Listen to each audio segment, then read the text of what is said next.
ప్రపంచంలో పర్యావరణాన్ని కాపాడాలి. దాన్ని దృష్టిలో పెట్టుకొని చంద్రబాబు నాయుడు గారు విజన్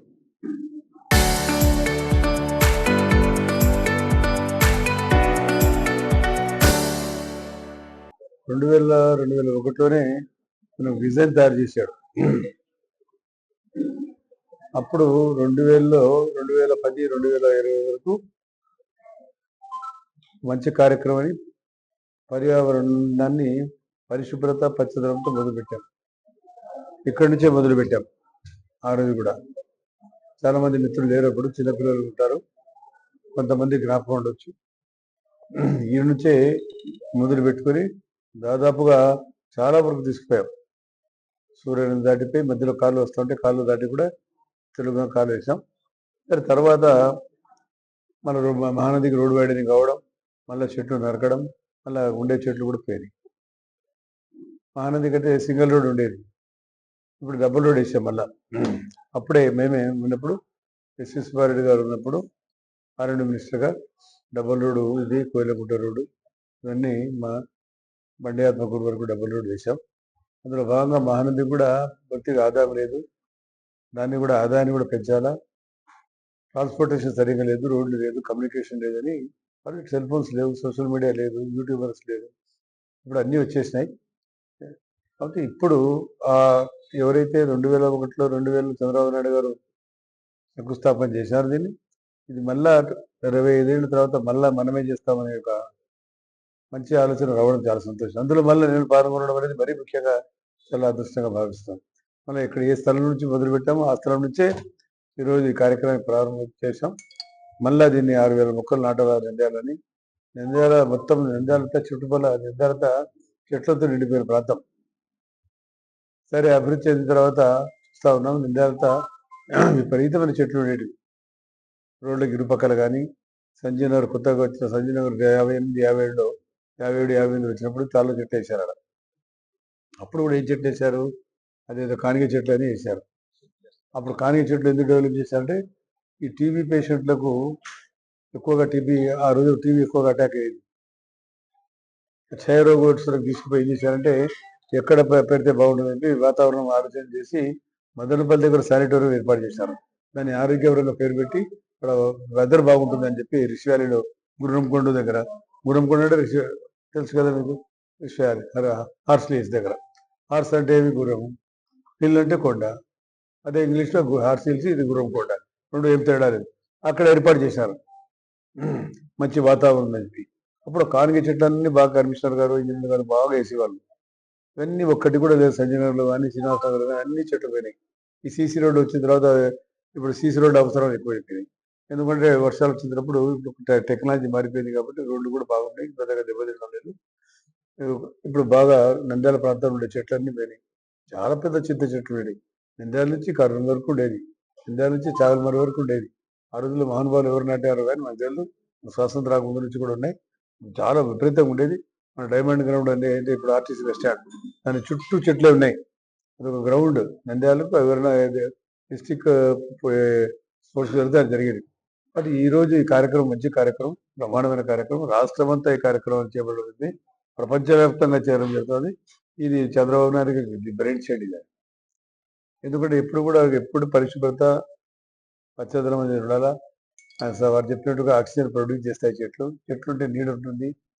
కాబట్టి ఇవన్నీ ప్రజలకు ఎన్నో అవసరాలు. ఇప్పుడు చూస్తారు వేసవికాలం ఎటువంటి ఎండలు ఉన్నాయి, ఎక్కడ పోయి నిలబడదామంటే లేవు. కానీ ఈరోజు తీసుకొచ్చి చెట్టు కుడూరిలో పైన ఇది వేసుకుంటడం. ఇంకా పాత రోజుల్లో మీకు అలవాటు తెలుసు, కానీ ఈ అరటి చెట్లు తుప్పలు ఉంటాయి కదా, దాంట్లో వేసి అవి వేసుకుంటారు 60-65కి ముందు. కానీ అది పోయినాయి. ఇప్పుడు కొత్తగా సీట్లు వచ్చేసి దాన్ని వేసుకుంటున్నారు. ఏదేమైనా సరే మనం పరిశుభ్రత పచ్చదనాన్ని కాపాడాల్సిన బాధ్యత మనకు అందరికీ ఉంది. దీన్ని మనం పెంపొందించాల్సిన బాధ్యత మనకు అందరికీ ఉంది. మనమందరం సమైక్యంగా అభివృద్ధి పదవులకు పోవాలా. ఏం అభివృద్ధి చేయకుండా మేము అభివృద్ధి చేస్తాము, ఇది చేస్తామంటే ఎవరేం చేశారు? ప్రజలు చేస్తే ఎవరేం చేస్తున్నారు? మనం చేస్తున్నాము. అభివృద్ధి చేయనప్పుడు నేనెందుకు ఎవడు అవసరం లేదు. రాజకీయాలు అభివృద్ధి కార్యించాలా. అభివృద్ధి చంద్రబాబు ద్వారా జరిగినాయి ఈ కార్యక్రమాలు. ఇక్కడ పోతే సమస్య శాఖ చేశాను, అది ఎప్పుడు మేము వచ్చినప్పుడు చేసాం. 2002 దాన్ని ఏర్పాటు చేసాం. దాన్ని కంప్లీట్ అయిపోయింది. దాన్ని కంప్లీట్ అయిన తర్వాత సరే శంకుస్థాపన మేము చేసినాం, కంప్లీట్ అయిపోయింది. ఎవరు ఓపెన్ చేసి చేస్తే మాకు సంబంధం లేదు. ఏదైనా కానీ ఎవరు పేరు చేశారు ప్రజలకు ఇంటికి అవసరాలకు, మళ్ళీ దాని పక్కనే కమిషనర్ ఎప్పుడు చెప్పారు అది మొత్తం ఆక్యుపై చేసుకొని ట్యాంక్ కింద దాదాపుగా 100-200 అడుగులు ట్యాంక్ సంబంధించింది ఉంటుంది. అవన్నీ ఆక్రమించుకొని ఇంటి కట్టుకున్నారు సొంత ప్రాపర్టీ లేక. దాన్ని వెతికి తీయమని చెప్పాం. ఎవరెవరు ఉన్నారు ఆక్రమదారులు పర్మిట్ సీటే కాకుండా అది మెయిన్ ట్యాంక్ కావాలి మనకు. ట్యాంక్ వచ్చినప్పుడు మనకు కొలతలు వేస్తే మొత్తం మీరు చూసినట్టు తెలుస్తారు ఎవరు ఆక్రమించుకున్నారు, ఎప్పుడైనా ఎవరు చేసినారు, కారణం ఎవరెవరు ఇచ్చినారని. రేపు సమస్య ట్యాంక్ వచ్చినప్పుడు ఎట్లా పెద్దది కావాలి కదా. 3 లక్షలు దాటిపోయింది, 3,30,000 జనాభా అయిపోయింది. చుట్టుపక్కల గ్రామాలన్నీ టౌన్లో కలిసిపోయినాయి. రోజు నిత్యం దాదాపు 20,000 నుంచి 30,000 మంది నిజానికి వస్తూ ఉన్నారు. మరి ఇంపాక్ట్ అంతా మున్సిపాలిటీ మీద పడతా ఉంది. అంతా మున్సిపాలిటీ భరిస్తూ ఉంది కదా అన్ని రకాలుగా. రోడ్ల మీద కానీ మళ్ళీ డ్రింకింగ్ వాటర్ కానీ ఏదన్నా అన్ని ఇటు దాని ఇంపాక్ట్ అంతా మున్సిపాలిటీ మీద పడితే మున్సిపాలిటీ భరిస్తూ ఉంది. కాబట్టి మున్సిపాలిటీకి రెవెన్యూ తక్కువ ఉంది, రెవెన్యూ ఖర్చులు ఎక్కువైనాయి. కరెంట్ బిల్లు కట్టలే అయినా రెవెన్యూ లేదు. దానికోసం ఏం చెప్తానంటే డ్రోన్ సర్వే చేయండి సార్ అంటాడు. డ్రోన్ సర్వే అప్పుడు చావులు ఎవరు చావులు మా ఎంతవరకు చూస్తావు, డ్రోన్ సర్వే చేయి. ఎవరు ఎన్ని వెంచర్లు వచ్చినాయి, ఎన్ని ఇండిపెండెంట్ సంస్థలు కట్టారు, ఇంత మన దగ్గర లెక్క అవుతుంది. మీరు దాన్ని మీ స్థాయిని మీరు మెచ్చుకోండి, ఆదాయాన్ని మెచ్చుకోండి. దాదాపుగా ఎంతవరకు కొత్తపల్లి వరకు మీకు కూడా ఏరియాలో ఎంత ఉన్నాయో అన్ని ఏరియాలు మొత్తం చూస్తే ఎవడు వేసాడు ఏం కథ అనేది మనకు అర్థమైంది. ఒక వెంచర్ ముందేసేది లోపల దాకా కూడా అమ్ముకుంటున్నారు. దానికి మున్సిపాలిటీ కాదు పెంచాలి కదా, పర్మిషన్ లేకుండా. మళ్ళీ ఆడిపోతే మున్సిపాలిటీ మనం నీళ్ళు కావాలా, కరెంటు కావాలా, ఇవన్నీ కావాలా. కాబట్టి డ్రోన్ సర్వే చేసి ఎవడు ఇల్లీగల్ ఉన్నారో కరెంటు ముందు తీసిపారి లీగల్గా రండి. మున్సిపాలిటీకి రావాల్సింది ఏమున్నాయో మీకు బెనిఫిట్స్ కట్టండి, అంటే పర్మిషన్ తీసుకోండి. ఎందుకంటే అన్ని చూడాలంటే కాదు కదా, స్టాఫ్ కావాలా, రోజు వాళ్ళకి బీసీలు కార్యక్రమం ఈ కార్యక్రమం ఉంటాయి. కాబట్టి డ్రోన్ సర్వే చేసి ఎక్కడెక్కడ ప్రభుత్వం పట్టాలు ఇబ్బంది కాకుండా ఏమైనా ఉన్నాయో ఇల్లీగల్ తెచ్చిపోతాయి. మీ నోటీసులు అన్నీ ఉంటాయి. నేను మీ నోటీసులు ఉన్నాయి కూడా మీరు ఇస్తే మాకు కూడా పర్వాలేదు. డ్రోన్ సర్వే కూడా చేయమంటున్నారు. డ్రోన్ ఉంది మన దగ్గర, మొత్తం సర్వే చేసేవాడు అన్నీ బయటపడతాయి. ఎవరు చేసేవాడు కదా, దాన్ని తీసుకొని మీ ఆదాయాన్ని రెవెన్యూ పెంచుకోండి. రెవెన్యూ లోటు ఎత్తుంది, రెవెన్యూ లోటు ఎత్తుంది.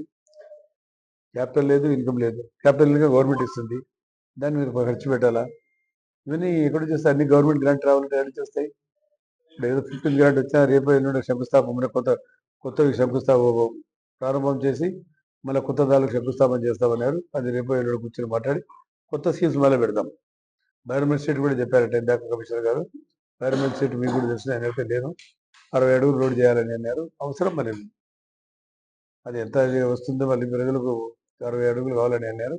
కమిషనర్ గారు మన అమ్మారావు గారు కూర్చొని మాట్లాడారు. అది కలెక్టర్ గారు ఇబ్బంది తప్పించి ఎంత ప్రజలు కూడా ఇబ్బంది లేకుండా మనం ఎంత ప్రజలు స్పాంటేనియస్గా వస్తారో వచ్చిన తర్వాత వాళ్ళకి ఏదైనా బెనిఫిట్స్ అంటే మనం ఏదైనా టీడీఆర్ అట్లాంటిది మనం సాయం చేసి మనం ఉచితంగా కాకుండా వాళ్ళు ఎక్కడన్నా దాన్ని అమ్ముకోవడానికి కానీ వారికి కట్టుకోవడానికి కానీ నంద్యాలలో ఎవరికైనా ఇచ్చుకోవడానికి అవకాశం ఉంటుంది. కాబట్టి ఈరోజు మంచి కార్యక్రమం గతంలో ఇక్కడ చేసాం, ఇప్పుడు 2 సార్లు 3 సార్లు ఇక్కడ చేసాం క్లీన్ అండ్ గ్రీన్ కార్యక్రమం. అంటే దీని పచ్చదనం పరిశుభ్రత. ఇప్పుడు ఏం పేరు, ఇదే పేరు కదా ఎన్విరాన్మెంట్ స్కీమ్. చెట్లు నాటాలి, చెట్టు తెచ్చిస్తే నాటుతారు. నేను మీరు చెప్తే నేను కూడా డిఎఫ్ఓ గారికి ఆర్డీఓ రేంజర్ గారికి చెప్పి చెట్టు కూడా తెప్పిస్తాం. చెట్టు ప్రోత్సహించాలి మనం, ప్రోత్సహించే కాదు. వాతావరణం చూస్తున్నాం కదా, ఇప్పుడు 5వ తేదీ వస్తే చెమటలు కాడుతూనే ఉన్నాయి. విజయవాడైతే కూర్చోలేవు ఆ పరిస్థితి. కాబట్టి కమిషనర్ గారు ఈరోజు ఏర్పాటు చేసినందుకు కమిషనర్ గారికి సిబ్బందికి అందరికీ ధన్యవాదాలు తెలుసుకుంటారు.